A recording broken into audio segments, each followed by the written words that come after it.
Olá pessoal, tudo certinho com vocês? Voltamos essa semana para fechar o assunto bacias hidrográficas. Beleza? A gente começou semana passada, a gente falou um pouquinho sobre o que são bacias, os tipos de bacia e tudo mais. E agora nós vamos falar um pouquinho sobre a hidrografia do Brasil. Então vamos falar um pouquinho sobre as águas no Brasil e vamos destacar algumas bacias hidrográficas para a gente falar com mais detalhes, ok? As mais importantes, aquelas que mais caem. Show de bola, pessoal? Então vamos lá. Primeiro, eu queria falar um pouquinho sobre o padrão, a visão geral das águas no Brasil, principalmente as águas doces em território brasileiro. O Brasil tem 15% da água doce do mundo. Ou seja, a cada 100 litros de água que o mundo tem, 15 litros desses estão no Brasil. Não sei se você percebe o quanto é isso, mas vamos fazer uma comparação. Existem cerca de 200 países no mundo. Então, cerca de 200 países, vamos arredondar, 200 países no mundo, se distribuísse a água doce igualmente, cada país teria cerca de 0,5% da água doce no seu território. O Brasil sozinho tem 15%. Então quer dizer que o Brasil tem muita água doce, é um recurso muito presente aqui no nosso território brasileiro, ok? Isso causa muita diversidade. Na verdade, a diversidade que eu falo aqui é a diversidade de tipos de bacia, diversidade de como essa água se comporta em tantos lugares, em tal lugar, em outro lugar. Em certos lugares os rios que nós temos vão ser perenes, ou seja, eles vão correr com água em seu curso o ano inteiro. Em outros lugares os rios vão ser o que a gente chama de rios temporários, que eles vão secar nas épocas de seca, né? O curso de água fica seco mesmo por causa do clima muito seco. Na verdade é que os rios temporários estão presentes somente na região nordeste do nosso país, ok? Que é a região que mais batalha com a seca. As bacias hidrográficas do nosso país elas vão ser muito influenciadas pela variedade que nós temos aqui de climas, relevos, cobertura vegetal e também pela ação humana. A gente vai chegar lá e a gente vai falar um pouquinho mais sobre isso na bacia do São Francisco, ok? Segura aí um pouquinho. E o Brasil ele é dividido oficialmente em 12 regiões hidrográficas. Não necessariamente 12 bacias, mas 12 regiões hidrográficas que a gente divide para estudar melhor aí. Nós não vamos ver todas elas, nós vamos ver algumas bacias hidrográficas mais importantes para o nosso estudo, para o vestibular, ok? Então vamos lá, pessoal, vamos ver as bacias em si. Gente, a primeira bacia que eu queria conversar com vocês é a bacia do Amazonas. Como o nome diz, eu já falei isso na aula passada, geralmente o nome da bacia é o nome do rio mais importante, do rio principal dessa bacia. Com a bacia do Amazonas não é diferente. Ela é a bacia que tem como rio principal o rio Amazonas, que nasce no Peru, na verdade, né? A gente sempre pensa o rio Amazonas, um rio brasileiro, a floresta brasileira, a região norte do Brasil. Na verdade, o rio Amazonas ele nasce no Peru, mas com o nome de rio Solimões, beleza? Ele é um rio de planície, vai nascer ele na região dos Alpes peruanos, ou seja, da cadeia de montanha da Cordilheira dos Andes, perdão, falei Alpes, desculpa, dos Andes peruanos. E ele é um rio que, principalmente, a maior parte dele está na planície. Se vocês pegarem ali o mapinha do Jurandir Ross, lembra da aula de classificação do território? A gente falou sobre Jurandir Ross, o relevo brasileiro, perdão, classificação do relevo brasileiro. A gente falou sobre a classificação do Jurandir Ross, que é a mais recente. Ele tem ali a grande planície amazônica, que é justamente a área onde corre esse rio. Por ele ser um rio de planície, gente, vamos lá. Um rio de planície não tem muitas quedas d'água, porque ele passa num lugar um pouco mais plano, uma planície. Por ele não ter muitas quedas d'água, eles geralmente são rios mais navegáveis. Geralmente, porque a navegabilidade do rio também vai depender, por exemplo, da profundidade dele e tudo isso. O rio Amazonas é o maior rio do mundo, ele é um rio, então, muito profundo, muito volumoso e é bastante plano. Então, ele tem bastante potencial para ser navegado aí. Ele é muito usado na navegação. Essa região do rio Amazonas, né, da bacia do Amazonas, não só do Amazonas como dos seus afluentes também. Os afluentes do Amazonas são bastante volumosos também, né? Então, toda essa região da bacia do Amazonas ela é muito utilizada para a navegabilidade. Tem muitas hidrovias nessa região, ok? O transporte é muito forte pelos rios. Então vamos lá, os principais usos da bacia do Amazonas, dos rios no Amazonas. Primeiro, ele tem um potencial energético muito grande. E aí eu quero que você pare e pense comigo. Quando a gente pensa em um rio com potencial energético muito grande, a gente pensa em um rio com muitas quedas d'água. Por quê? O rio com muitas quedas d'água, ele vai ter muita movimentação da água, porque a água que vai cair, ela cai com força, então ela gera bastante energia cinética. Mais uma vez essa palavrinha, lembra lá da física? Energia cinética é energia do movimento. Então a água é bastante movimentada, por causa das quedas d'água, tem muita energia cinética. Essa energia cinética gira as turbinas da usina, fabricando energia elétrica. A bacia do Amazonas, os rios na bacia do Amazonas, ela não tem muitas quedas d'água, são rios de planície. Então você pode pensar que eles não têm potencial hidrelétrico, mas eles têm sim, porque eles são muito volumosos. O grande volume deles, e um rio, por definição, é um corpo de água que se movimenta, ele não é parado. Então ele vai ter uma corrente, mesmo que não seja muito forte. O grande volume desses rios compensa o fato deles não serem com muitas quedas d'água, deles não serem um rio de planalto, não serem um rio com tanta movimentação assim. Então ele tem um grande potencial energético, só que ele é subaproveitado. Né? A gente tem a famosa usina hidrelétrica de Belo Monte, no rio Xingu. Né? É importante a gente lembrar desse rio. O rio Xingu ele é um rio importante, é um rio bastante importante para a gente estudar. Além disso, já falei para vocês, o transporte é muito importante.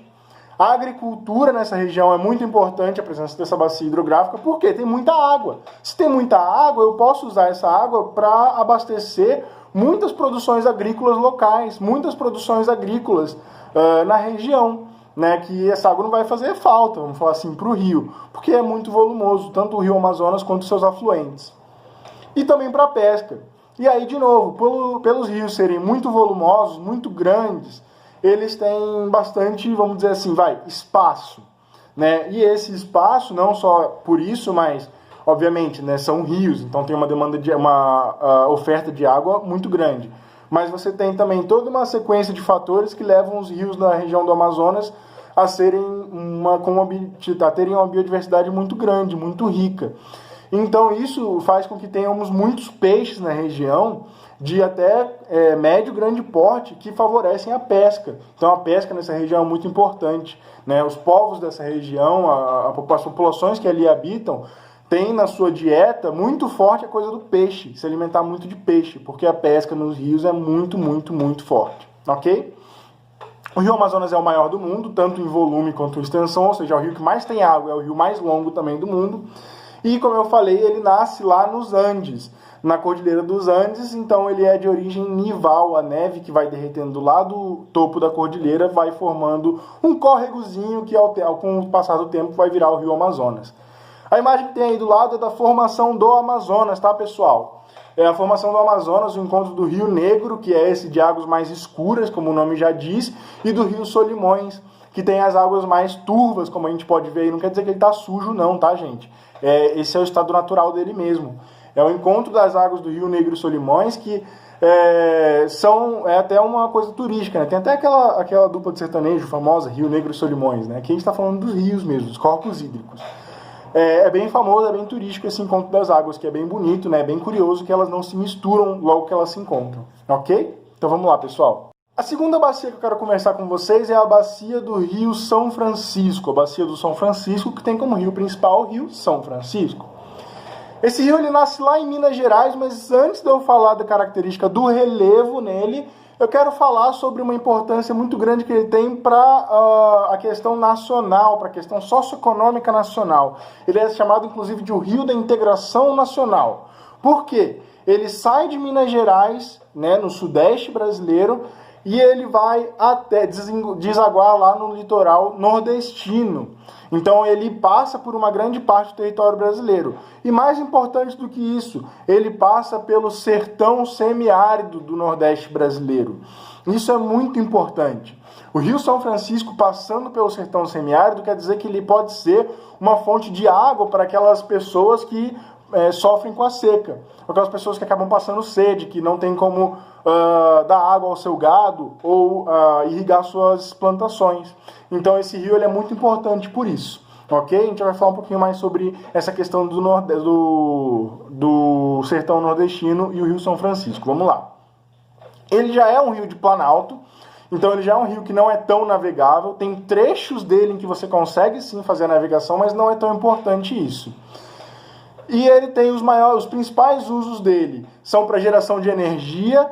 Vale a gente destacar aqui a usina hidrelétrica de Sobradinho, na Bahia, e para a agricultura. Lá no Nordeste brasileiro, você tem o Rio São Francisco como muito importante para irrigar as plantações de frutas tropicais, né? Então, manga, abacaxi, banana, tudo isso frutas tropicais que vão ser irrigadas com as águas do Rio São Francisco lá no Nordeste. Muito importante isso, ok? Como eu falei, ele é chamado de o Rio da Integração Nacional, São Francisco, justamente por ele ter essa característica de passar por essa área tão difícil, né, do território brasileiro, de tantas dificuldades, de tanta pobreza.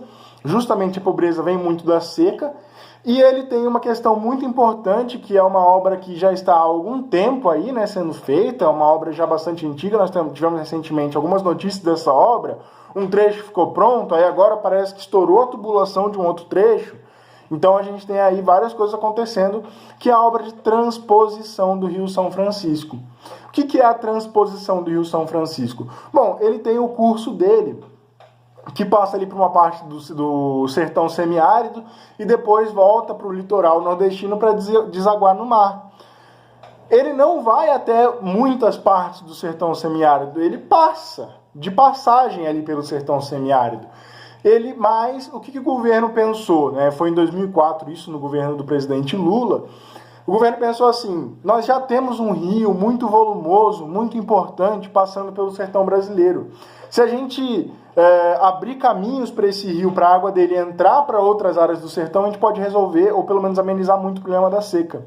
E é isso que é a transposição. Você abre caminhos, né, você dá novas rotas ao rio, abre novos leitos do rio, onde ele não passaria normalmente, para que ele vá a um lugar que você quer que ele vá.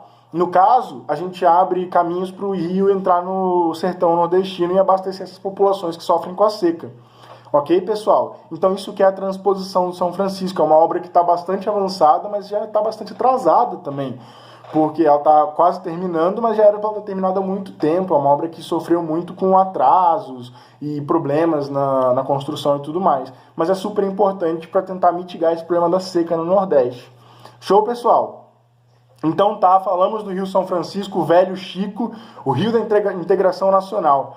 Vamos agora para o próximo? Bora lá. A próxima bacia ela é muito curiosa. Ela não tem só um rio principal. Ela é diferentona, vamos falar assim. É a bacia do Tocantins-Araguaia. Cuidado para não falar que o rio principal nessa bacia é o rio Tocantins-Araguaia. Não tem isso. A bacia do Tocantins-Araguaia é a bacia que tem como rios principais os rios Tocantins e o rio Araguaia. Eu até coloquei um mapinha para ajudar a gente aí. O rio Tocantins, ele nasce, na verdade, ali em Goiás, né, ao norte ali de Brasília, e vai até o norte do Brasil, onde ele vai desaguar no mar. E o rio Araguaia, vocês podem perceber, ele nasce ali na Serra das Araras, no Mato Grosso, e ele vai ser muito importante porque ele vai definir o limite ali entre Goiás e Mato Grosso, e entre Tocantins e Mato Grosso, e Tocantins e Pará também. Vocês podem ver ali que o rio Araguaia ele acompanha a linha do mapa, ok? São rios de planalto, esses dois rios, né? Essa é uma bacia hidrográfica que contém muitos rios de planalto, portanto não são muito navegáveis, apesar de terem importância sim nas hidrovias. Eles têm seus principais usos como produção de energia elétrica, como transporte, como eu já falei, e para a agricultura local também. Vamos lembrar que ali essa região onde eles passam, no centro-oeste do Brasil, em Goiás, Mato Grosso, no Cerrado brasileiro, tem um período do ano que fica bastante seco. Então é bastante importante eu ter esses rios volumosos, esses rios grandes, para irrigar as plantações. Ok? Gente, a bacia do Tocantins-Araguaia ela é muito importante para a gente lembrar, sabe por quê? Porque ela é a bacia de maior potencial energético 100% brasileira. O que isso quer dizer? Percebam que a bacia do Tocantins-Araguaia ela tem o seu trecho inteiro, né, a sua totalidade no território nacional, no território do Brasil. Não tem nenhum pedaço dessa bacia que está em outro país da América do Sul, diferente da bacia do Amazonas, por exemplo, como eu falei.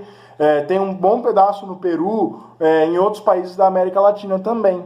Então, a bacia do Amazonas ela não é uma bacia 100% nacional. A bacia do Tocantins-Araguaia ela é uma bacia 100% nacional e ela tem uma importância enorme por ser o maior potencial energético que está 100% no território brasileiro, sem um pedaço sequer fora do território. Não vamos confundir, tá, pessoal? Só para relembrar, o maior potencial energético que nós temos no nosso país é a bacia do Amazonas. A bacia do Amazonas ela tem o maior potencial energético que há no nosso país, mas ela não é 100% nacional, ok? Ela tem partes dela que estão em outros países. A bacia do Tocantins-Araguaia é maior potencial energético 100% brasileira, 100% em território nacional, ok? Beleza, então, a bacia super importante do Tocantins-Araguaia. Vamos lá, vamos continuar então. Pessoal, essa bacia agora que eu vou falar, a próxima é a bacia do Parnaíba. É uma bacia super importante, é a segunda bacia mais importante do Nordeste brasileiro, é importante a gente lembrar isso.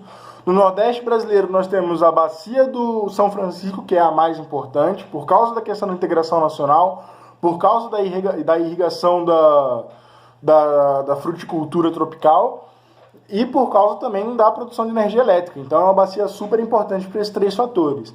A bacia do Parnaíba, ela é a maior bacia 100% nordestina, que nasce no Piauí e deságua no mar no Nordeste também. Ela nasce no sul do Piauí, como eu já falei. É uma bacia que compreende em suas áreas, principalmente a área de planalto e depressão. Então são rios com bastante quedas d'água. É uma bacia super importante para a região. É uma bacia, se vocês pegarem ali o mapa do Jurandir Ross, né, como eu falei já, a gente já viu isso. Vocês vão ver que é uma área bastante falhada do território brasileiro. Os principais usos dessa bacia são para transporte. Mas, professor, é uma bacia de planalto. Pois é, então a questão do transporte fica como limitado a trechos, ok? Alguns trechos dessa bacia, desses rios, vão ser navegáveis, a maioria não, porque são rios de planalto. A agricultura, ela é muito importante para a agricultura do Nordeste e também a pesca das populações locais. Gente, são mais de 4 milhões de pessoas que vivem ao redor desses rios, né? Nós temos aí a cidade de Teresina, no Piauí, que é uma cidade grande, que é uma cidade desenvolvida. Mas nós temos muitas comunidades que nós chamamos de comunidades ribeirinhas, que têm toda a sua sobrevivência e economia dependendo desses rios locais. Então as pessoas precisam muito da pesca nesses rios, para ter o que comer e também muitas vezes o que negociar, o que vender para ter ali o dinheiro para sua sobrevivência. Dependem muito da água desses rios, dessa bacia, para fazer ali as suas hortas locais, para ter o que comer novamente, também o que vender em algumas feiras para sobreviver.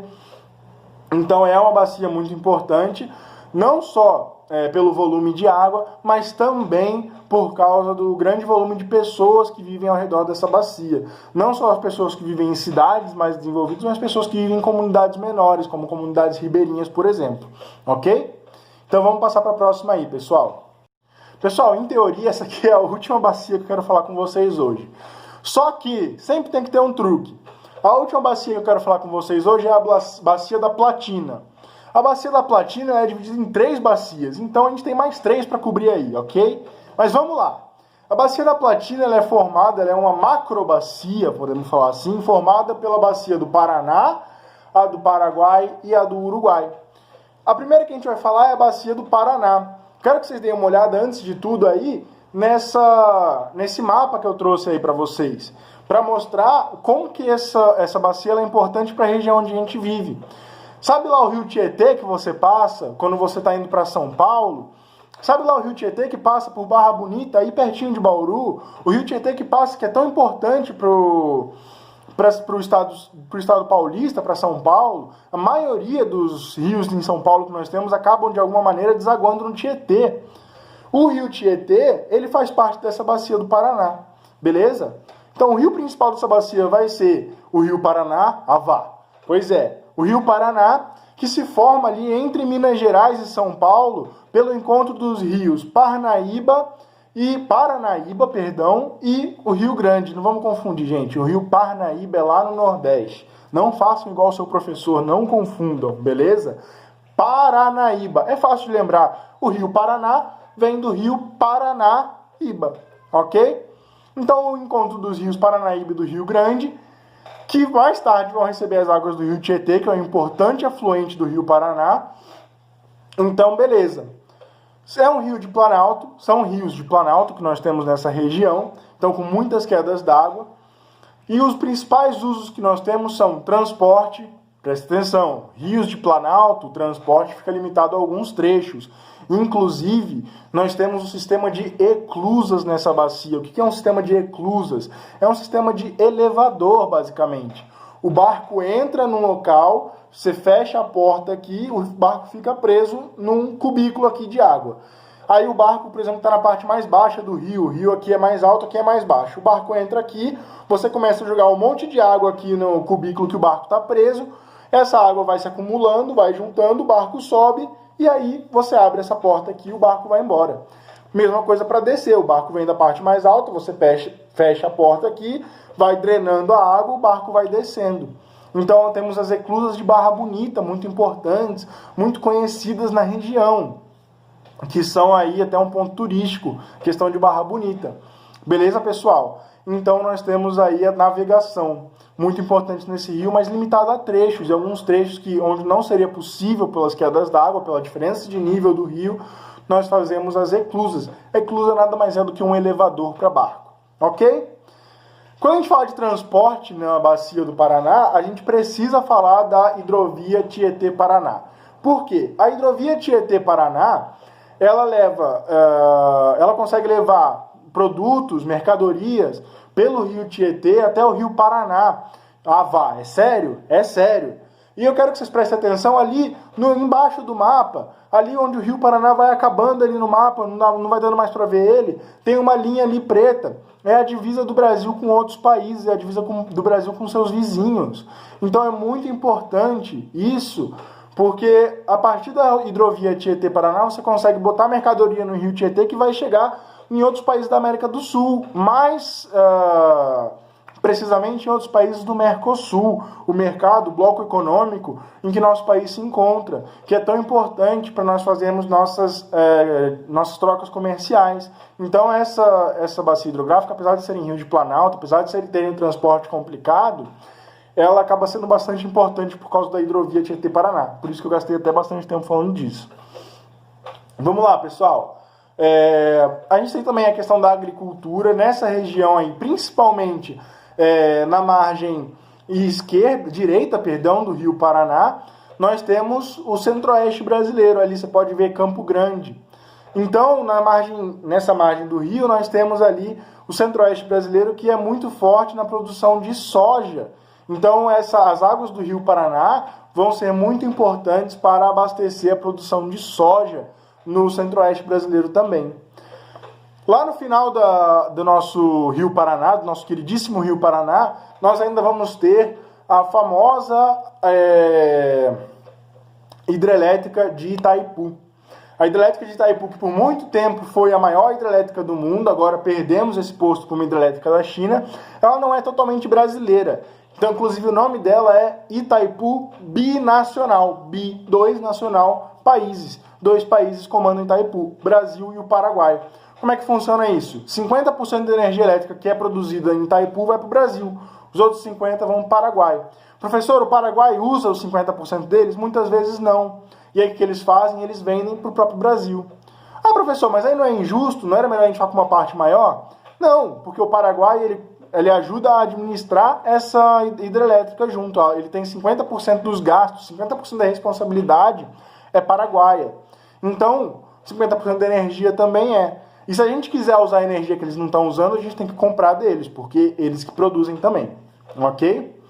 Importante a gente lembrar rapidinho só também, pessoal. 70% do aquífero Guarani, aquela reserva gigantesca de água, aquela reserva gigantesca nos lençóis freáticos que nós temos embaixo dos nossos pés, estão na área dessa bacia hidrográfica. 70% desse aquífero gigantesco que nós temos fazem parte dessa bacia hidrográfica. Ok? Então vamos lá para a próxima bacia, pessoal. A próxima e penúltima bacia que a gente vai conversar hoje é a bacia do Rio Paraguai. Como eu já falei, o Rio Paraguai é o rio principal. O Rio Paraguai ele nasce no Mato Grosso e ele é um rio de planície. Isso quer dizer que ele é muito bom para o transporte, para navegação. Inclusive eu escolhi colocar a imagem de um cargueiro, de um barco cargueiro aí, levando provavelmente soja. É um rio que tem um transporte massivo de soja no seu trajeto. É um rio muito importante, ok? Justamente porque ele nasce no Mato Grosso, então, e tem essa conexão também com outros países do Mercosul. Então ele vende, leva a soja brasileira para outros países do Mercosul. Ele é um rio, como eu falei, de planície, que tem como principal utilidade o transporte e a agricultura também. Vamos lembrar lá, gente, no centro-oeste brasileiro nós temos o Cerrado. O Cerrado é muito seco em uma parte do ano. Então esse rio Paraguai, que é bastante volumoso, ele vai ser bastante importante para regar as plantações no período seco, também no período úmido, mas está muito no período seco também, que é um período mais difícil da agricultura. E aí eu queria falar para vocês, a agricultura que tanto depende desse rio, olha que irônico, a agricultura que tanto depende do rio Paraguai e também, né, dos outros rios na bacia, que tanto depende dessa bacia hidrográfica para transportar o seu produto e para irrigar a sua produção, essa agricultura está devastando esse rio, principalmente o rio Paraguai. Por quê, gente? Porque nós temos ali nessa região a tirada da vegetação de várzea, da mata ciliar. A gente já falou sobre isso, quando a gente tira a mata ciliar, as margens do rio ficam suscetíveis à erosão. Então essas margens do rio, a terra que tem ali nessas margens do rio, o solo, o material fragmentado que tem nessas margens do rio, vai acabar entrando no rio. Quando ele entra no rio, ele vai enchendo o rio, vamos falar assim. Então ele vai assoreando, é o termo técnico, vai deixando o rio mais raso. Cada vez tem mais terra e menos água dentro do rio. Isso é um problema muito grande. Cada vez a biodiversidade dos rios vai sendo mais afetada porque não tem espaço mesmo para a biodiversidade se desenvolver. E cada vez mais esse rio vai ficando menos navegável. Porque se o rio é muito raso, não tem como um barco, um pequeno navio, um barco de maior porte, como por exemplo esse que está na imagem aí, não tem espaço para ele no rio. Ele vai acabar encalhando. Ele não vai conseguir navegar. Outra coisa, se cada vez está mais assoreado o rio, o volume dele está menor, porque tem mais terra e menos água. Então o volume de água no rio é menor, eu tenho menos água para irrigar minha plantação.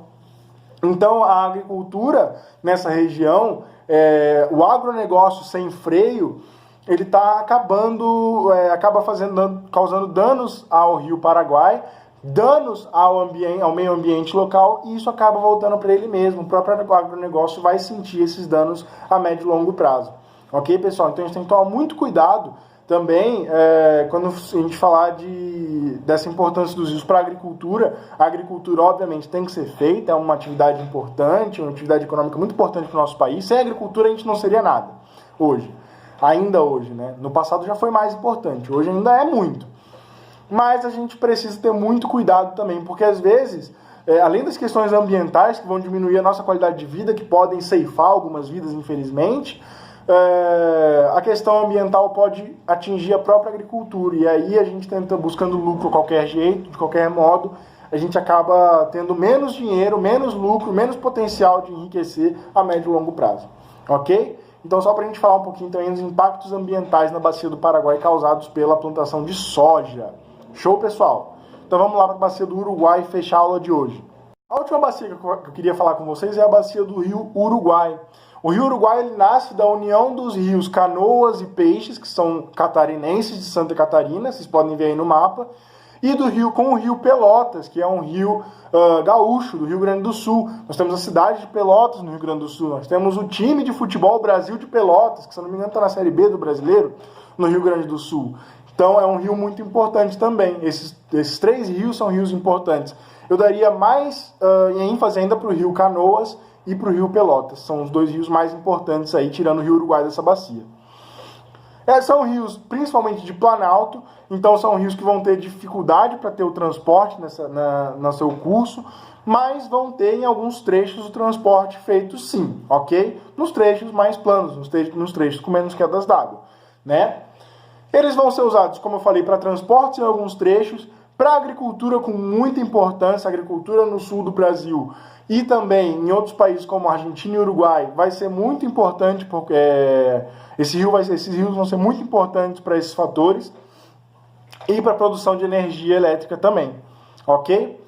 Eles são muito importantes porque eles fazem a divisa física entre Santa Catarina e Rio Grande do Sul, vocês podem ver aí no mapa. O que está em amarelo no mapa é o Rio Uruguai oficialmente, tá, pessoal? Os rios em azul são os afluentes. Então, eles vão ser a divisa física entre Santa Catarina e Rio Grande do Sul, e eles também vão ser a divisa física, o limite físico das fronteiras brasileiras, ali com a Argentina, entre Rio Grande do Sul e a Argentina. Ok, pessoal? Então, é um rio muito importante por essa questão física, por essa questão política também. Ok? Pessoal, essa foi a aulinha de hoje. Agora a gente vai resolver o exercício que eu trouxe para vocês. Show? Para a gente fechar a aula dessa semana. Vamos lá, pessoal.